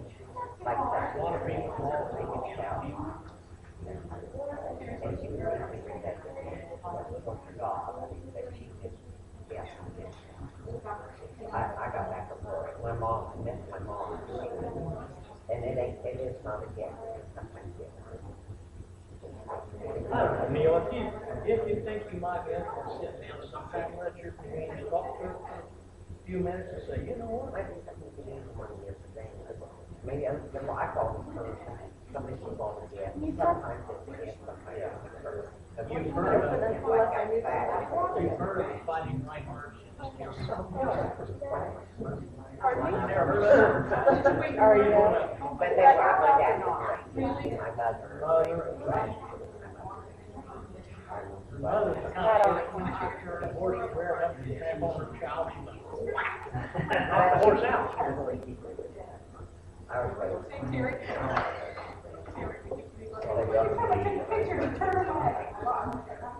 I can get through her, or you. Yeah. No, we're engaged here. but I consider it permanent. Because it's last Or city. Or city. I don't see, I just really, I don't know. Oh, your hair looks great. Thank you. Oh, you should. Glad you stuck around. There's a lot of stuff going on right now.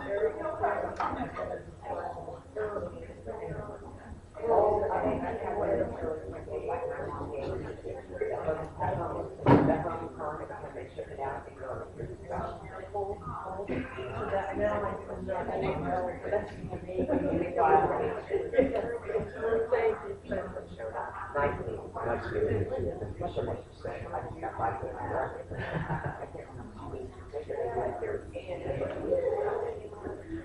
Can you take a slight donation for presentation tonight? Sure. I don't have to give you a cut, do I?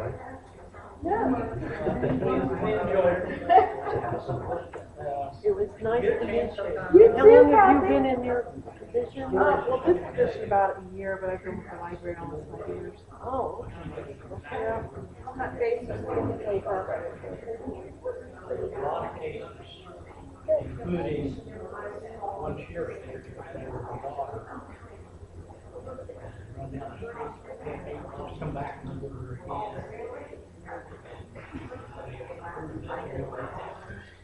She knows exactly. Well,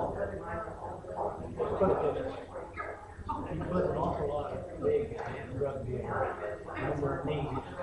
Other people from the street, her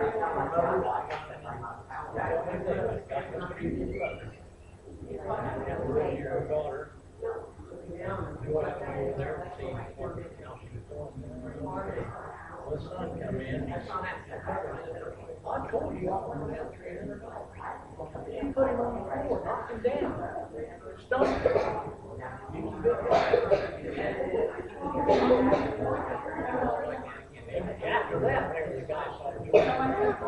He wouldn't help him. And he was a big guy. He can tell you things happen on Neal, thank you for your presentation. Thank you very much. I gotta get that. Neal was up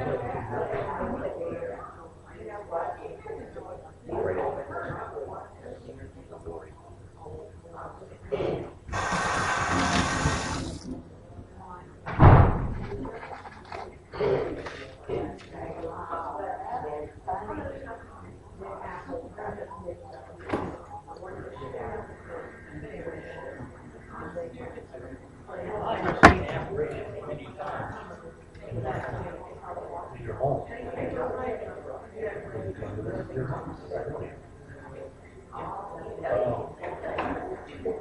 Right after my wife died. I was sitting here at the desk doing something, I was watching TV the other day. And I thought, boy, that's passed. I said, "Well, what's that man doing nightgown on?" I kept looking at my desk. And I said, "George, maybe you got her nightgown on."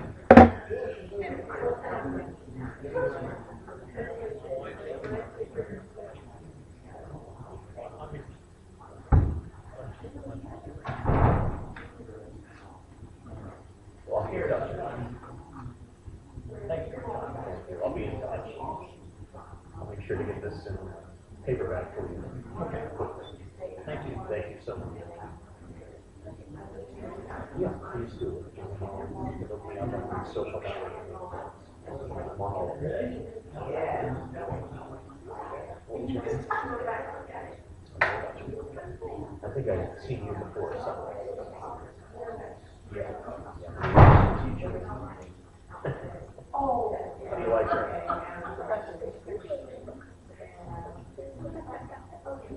Just smooth. Yeah. She does that on purpose. She doesn't act the off. She isn't doing.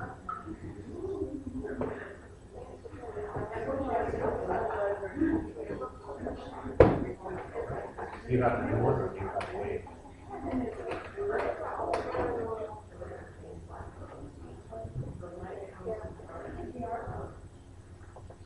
You don't have your new one?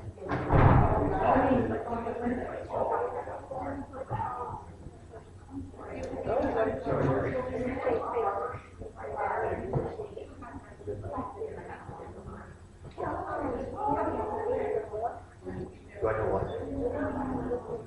You can get it with one more, you get them at West Second Street, you can get them online, and Amazon and Barnes and Noble.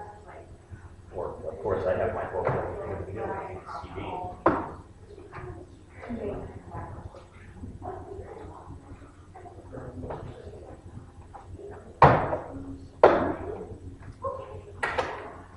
Like a magician. Look at this box. Oh my gosh, an orb. I'm just kidding. What can I do to help you? Sometimes people will take pictures of me and I have a strange haze surrounding me. Really? Yeah. Well, now I have Happened to to me, look. a whole roll of film my mother took of me during my graduation. Strange blue and orange and yellow haze surrounding my whole body for most of them. And that was back in 1994 before digital photography. I don't think ooh, a little orange here. I don't know. Oh no, it's the head. Look. How are you doing?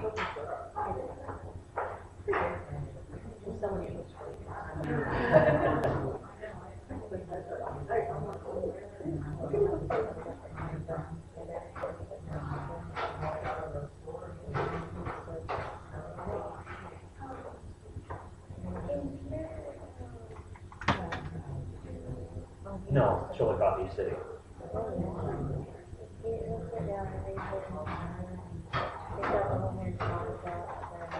He then, from the library at the school, he rented one, Ghost of Ohio, is that what it was? I was reading. Chris Woodyard, the author of the Haunted Ohio books. Yeah, Haunted Ohio, that's what it was. Well, you're going to write another one. She's not writing anymore. Yeah, she didn't say really bad fight cancer. She's just kind of keeping a low profile. So I like to think I took the torch.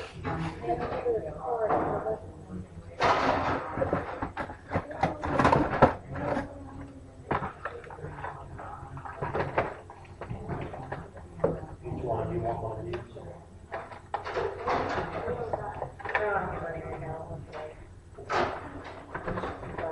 Do a little dance or something.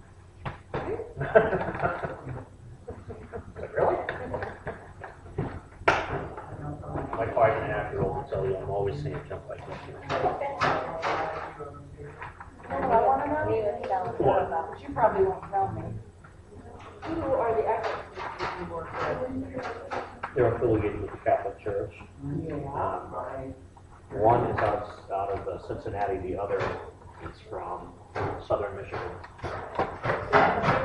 They're normally appointed And they don't by Father like to Hummer. be. By Father Hummer. So you do have. He's my contact. Oh, appointed to you. I thought you meant appointed as exorcist. No, he gets in contact with them for me. They don't like to be contacted, especially by No. Protestants. Well, they also don't like to be known. No, they're very secretive about it. So you have access to, because that's one thing I was worried, if we ever come across something that we couldn't handle, I didn't know who to get a hold of, so. Yeah. Now I know you know something. You can always get a hold of some sort of a miracle man to ward off people. Well, I can explain to them like how clean and various things like that, but just pure exorcism, I didn't know it was done. So, and I was actually at a house pretty much on Saturday night. How many times do you have to get me to that too? Could you get your books like from the library? This library has 2 of my books. Yeah, they do. Oh, thank you. Thank you for the peppermint patty. Yeah, yours. No, that's fine.